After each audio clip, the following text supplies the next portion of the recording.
Dollar की कदर के हवाले से आपको बताएं, इंटरबैंक में डॉलर 1 रुपया 29 पैसे सस्ता हो गया है। डॉलर 285 रुपए 75 पैसे पर ट्रेड कर रहा है। कफील अहमद हमारे साथ मौजूद हैं। इस वक्त मार्केट की क्या सिचुएशन उनसे जानेंगे। जी कफील।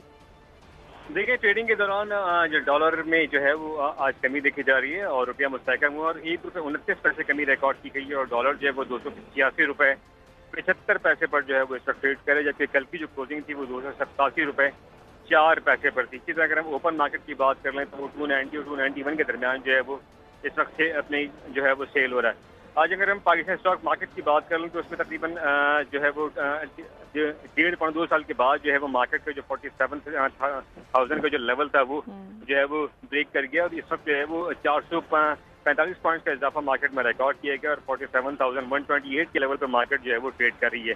तो मार्केट खासी पॉजिटिव जो है वो ट्रेंड है। और इसके अलावा अगर हम बात कर लें, रुपया थोड़ा बहुत जो है वो मुस्तहकम हो रहा है, जो कि पाकिस्तानी इकॉनमी के लिए जो है वो अच्छा साइन है। ठीक है कफील, बहुत शुक्रिया आपका। अभी आपको अपडेट करें कि कोरंगी अवामी कॉलोनी में मारे गए डाकुओं की शनाख्त हो गई है। मुल्जिमान की शनाख्त अब्दुल्ला और शाह आजम के नामों से हुई है। पुलिस हुकाम का ये बताना है। हलाक मुल्जिमान